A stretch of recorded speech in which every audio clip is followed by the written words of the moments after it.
नमस्कार, spread piece channel में आपका स्वागत है। आज सुनिए आचार्य चतुर्सेन शास्त्री की लिखी कहानी क्रांतिकारिणी। ग्रेट ब्रिटेन के इस्पाती शिकंजे में दबे हुए भारत की एक दर्द भरी कराह का एक स्नैपशॉट लेने का लेखक को कहीं अकस्मात ही एक सुअवसर मिल गया है। कहानी कहते कहते लेखक शायद हंसना चाहता था, परंतु उसकी आंखें पहले ही गीली हो गईं। साहित्यकार का सहृदय होना भी तो एक आफत ही है। गर्मी बड़ी तेज थी, पर क्या किया जाए, मित्र की कन्या के विवाह में तो जाना जरूरी था। तबीयत ठीक न थी, छोटे बच्चे को चेचक निकल आई थी। पत्नी ने बहुत ही नाक भौं सिकोड़ी, पर मुझे जाना ही पड़ा। मैं इंटर क्लास के एक छोटे डिब्बे में अनमना सा होकर जा बैठा। मन में तनिक भी प्रसन्नता न थी। बच्चे का ध्यान रह रह कर पाता था। लू और धूप दोनों अपने जोर पर थीं। डिब्बे में मैं अकेला था। गाड़ी ने सीटी दी। जो लोग प्लेटफॉर्म पर खड़े थे लपक कर अपने अपने डिब्बे में चढ़ गए। मैंने देखा मेरे डिब्बे में भी एक युवती लपक कर सवार हो गई है। उसकी आयु 20-22 वर्ष की होगी। वह दुबली पतली थी, नाक कुछ लंबी पर सुडौल थी, होंठ पतले और दांत श्वेत और सुंदर थे। आंखें बड़ी बड़ी थीं, उनमें कुछ अद्भुत गूढ़ता छिपी थी। वे चंचल भाव से चारों तरफ नाच रही थीं। साधारणतया वह एक साधारण युवती दिखलाई पड़ती थी, पर ध्यान से देखने पर यह स्पष्ट झात हो जाता था कि वह कुछ दिन पूर्व सुंदर रही होगी। अब भी वह सुंदर थी, पर अब चिंता और कठोर जीवन ने उसके उठते हुए यौवन को जैसे झुलसाकर विद्रूप कर डाला था। मैं बारंबार उसे कनखियों से देखने लगा। मन में कुछ बुरा भाव न था, पर वह कुछ अद्भुत सी लग रही थी। मुझे इस तरह घूरते देखकर वह कुछ विचलित हो उठी। वह बारंबार खिड़की से बाहर मुंह निकालकर देखती थी, मानो उसके मन में यह हो रहा था कि स्टेशन पाए और वह उतरकर भागे। मैं अपनी हरकत पर लज्जित हुआ। वह थोड़ी देर में स्थिर हुई और कुछ रोष भरी दृष्टि से मेरी ओर देखने लगी। मैंने भंप कर जेब से एक अंग्रेजी दैनिक निकाला और पढ़ने लगा। हठात अंग्रेजी के संक्षिप्त और तीखे किंतु मृदुल शब्द कान में पड़े। उसने पूछा था, कहां जा रहे हैं? शुद्ध अंग्रेजी में उच्चारण सुनकर मैंने अचकचाकर उसकी ओर देखा। वह तीव्र दृष्टि से मेरी ओर ताक रही थी। वह दृष्टि एक बार बलात् मेरे हृदय में घुस गई। मैं कांप गया। क्यों? यह नहीं कह सकता। मैंने कुछ शंकित स्वर में कहा, मेरठ। आप कहां जाएंगी? मानो मेरा प्रश्न उसने सुना ही नहीं। उसने फिर पूछा, आप वहीं रहते हैं? अपने प्रश्न का उत्तर न पाना मुझे अच्छा नहीं लगा, पर मैंने संयम से कहा, नहीं, मैं दिल्ली रहता हूं। वहां मैं एक मित्र के यहां शादी में जा रहा हूं। मैंने देखा इस उत्तर से उसे कुछ संतोष हुआ और उसके चेहरे का भाव बदल गया। इस बार उसने कोमल तथा विनम्र स्वर में पूछा, या आप दिल्ली में क्या काम करते हैं? मैं वकील हूं। यह उत्तर सुनकर वह कुछ देर चुप रही। फिर उसने कहा, क्षमा कीजिए, मैं वकीलों से घृणा करती हूं, परंतु आप एक सज्जन आदमी प्रतीत होते हैं। उसकी इस दबंगता पर मैं हैरान हो गया, पर मैं उसकी बात का बुरा न मान सका। स्वीकार करता हूं, एक प्रकार से उसका रुझाव मुझ पर छा गया। मैंने अत्यंत नम्रता से पूछा, क्षमा कीजिए, यदि हर्ज न हो तो आप अपना परिचय दीजिए। मेरा परिचय कुछ नहीं है, पर आप चाहें तो मुझे कुछ सहायता दे सकते हैं। मैं कुछ सोच ही न सका। मैंने उतावली से कहा, बहुत खुशी से। मैं यदि कुछ आपकी सहायता कर सका तो मुझे आनंद होगा। उसने बिना ही भूमिका के कहा, मैं केवल एक दिन आपके मित्र के यहां ठहरना चाहती हूं। मेरे मित्र मेरठ के प्रसिद्ध रईस हैं। उनका वहां अपना घर है, बहुत भारी कोठी है। इस युवती को वहां ठहराने में कोई बाधा न थी। मेरे मुंह से निकलना चाहा कि अवश्य, पर मैं सोचने लगा, यह इतनी निर्भीक, तेजस्विनी और अद्भुत युवती कौन है? एकाएक मेरे मुंह से कुछ बात न निकली। वह कुछ देर चुपचाप मेरी तरफ देखती रही। कुछ क्षण बाद मैंने पूछा, परंतु आपका परिचय? उसने रुष्ट होकर कहा, परिचय कुछ नहीं, और वह मुंह फेर कर फिर गाड़ी के बाहर देखने लगी। न जाने क्यों मैं अपने आप को धिक्कारने लगा। मैंने सोचा अनुचित बात कह डाली। मुझे किसी युवती का इस प्रकार परिचय पूछने का क्या अधिकार है? पर एकाएक किसी अपरिचित युवती को मैं किसी के घर में क्या कहकर ठहरा सकता हूं। उस युवती का कुछ ऐसा रुबाब मेरे ऊपर सवार हुआ कि मैंने अपनी कठिनाई बड़ी ही अधीनता से उसे सुना दी।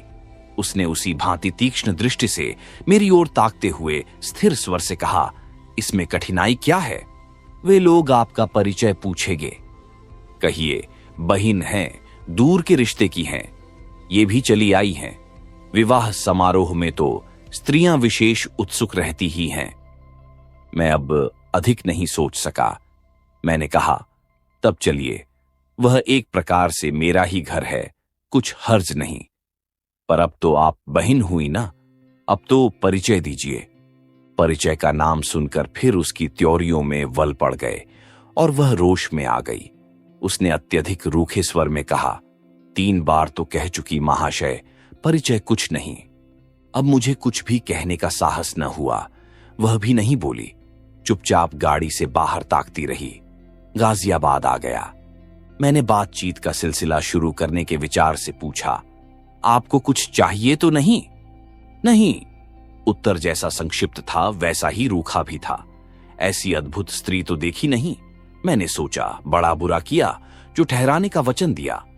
न जाने कौन है, पर कोई भी हो, शिक्षिता है और बुरे विचारों की भी नहीं है।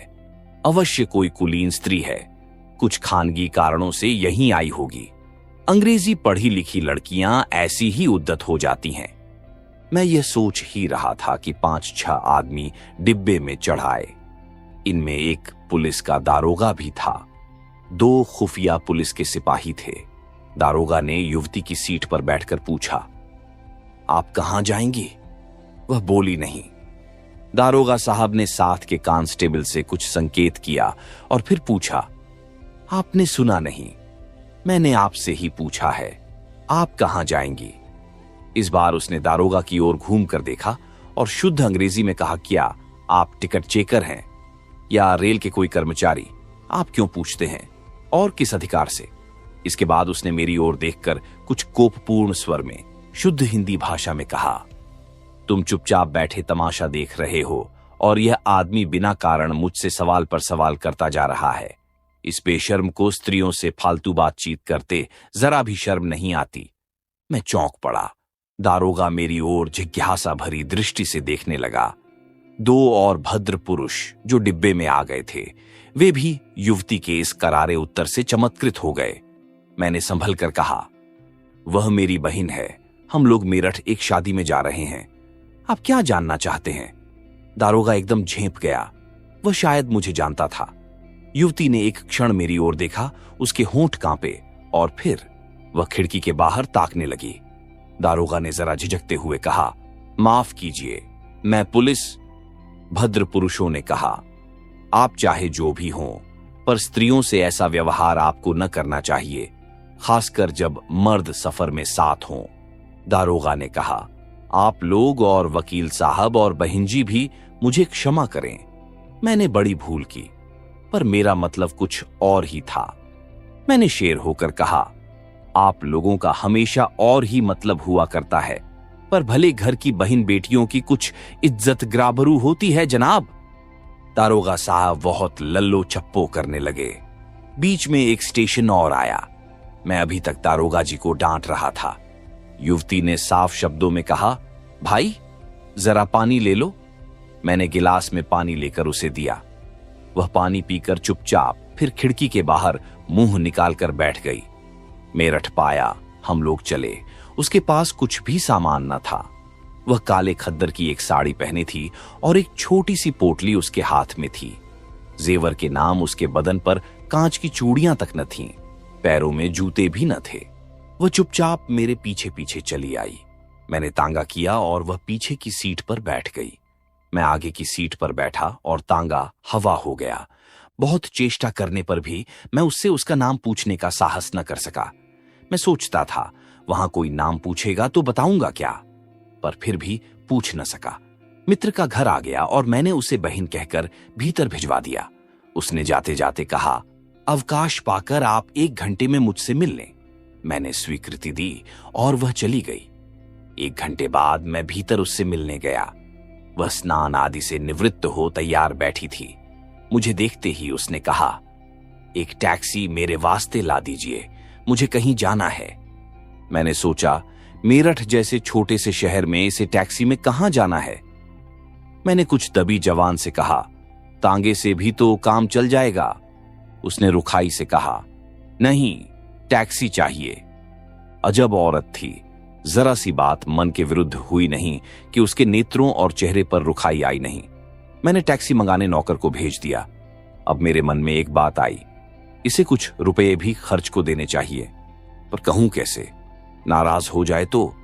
इसका जैसा वेश है, उसे देखते तो दरिद्र मालूम होती है, कोई सामान तक पास नहीं। मैं पशुपेश में पड़ा कुछ सोच ही रहा था, एकाएक उसने कहा, एक कष्ट और आपको दूंगी। मैंने समझा, अवश्य यह कुछ रुपया मांगेगी। मैंने जेब से मनी बैग निकालते हुए कहा, कहिए। उसने अपने हाथ की पोटली खोली और एक बंडल निकालकर मेरे हाथ में थमा दिया। देखा, नोटों का गट्ठर था। 100 रुपए के नोट थे। मैं अवाक रह गया। उसने सहज भाव से कहा, 15,000 रुपए हैं, इन्हें जरा रख लीजिए, कहीं रास्ते में गिरा पड़े, कहां कहां लिए फिरूंगी।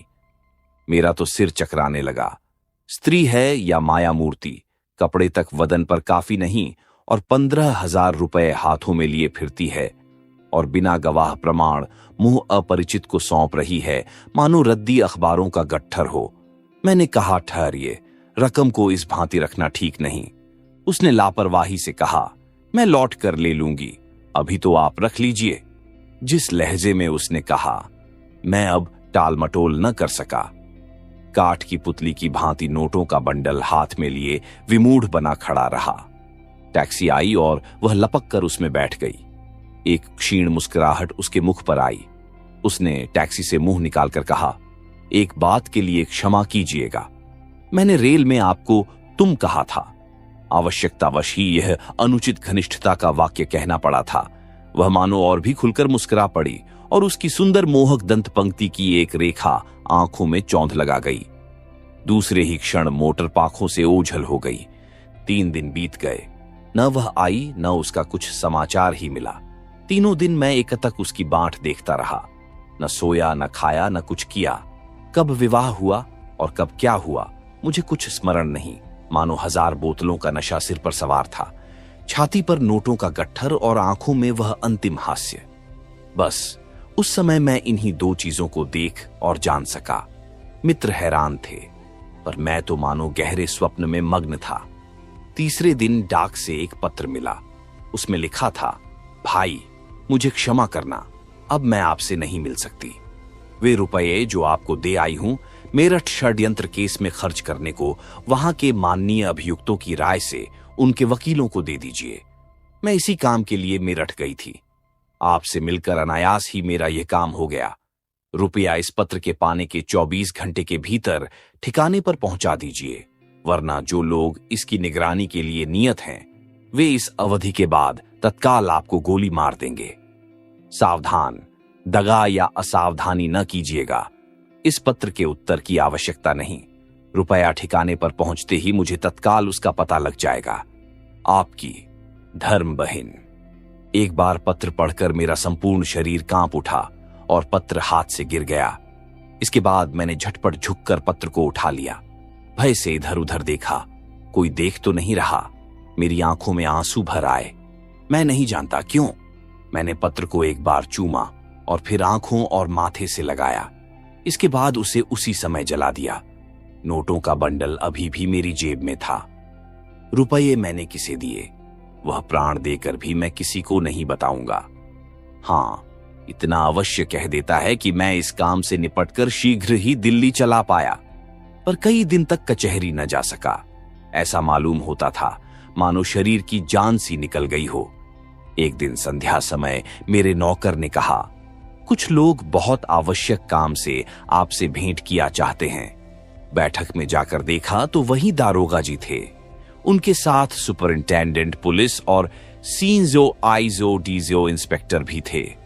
देखते ही मेरे देवता कूच कर गए। देखा सारा मकान घेर लिया गया है, किंतु मैंने जरा रूखे स्वर से पूछा, कहिए क्या बात है? दारोगा जी ने थोड़ा हंसकर कहा, कुछ नहीं, जरा आपकी बहन जी से एक बार मुलाकात करके उनसे कुछ पूछना है। क्षण भर के लिए मेरे शरीर में खून की गति रुक गई, पर वकीली दिमाग ने समय पर काम दिया। मैंने नकली आश्चर्य प्रदर्शन करके कहा, उनसे आपको क्या पूछना है, यह मैं आपको नहीं बता सकता। यह कैसे संभव हो सकता है कि आप पर्देनशीन महिला से इस तरह बातचीत कर सकें? बातचीत तो जनाब हो चुकी है, मैं जानता हूं कि वे पर्दे की कायल नहीं। मैंने और भी आश्चर्य का भाव चेहरे पर लाकर कहा, आप कब उनसे बातचीत कर चुके हैं? क्या आप भूल गए?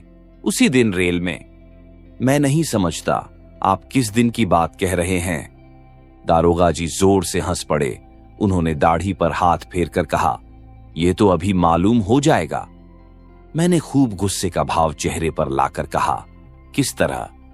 पाप कृपा कर उन्हें जरा बुलवा दीजिए। मैंने क्षण भर सोचने का बहाना किया, फिर मैंने नौकर को बुलाकर कहा, जाओ जरा बीबी जी को बुला लाइयो। क्षण भर ही में रेवती सशरीर सामने आ खड़ी हुई। दारोगा को काटो तो खून नहीं। मैंने उनकी तरफ न देखकर रेवती से पूछा, रेवती, कभी तूने इनसे बातचीत की थी? कभी नहीं।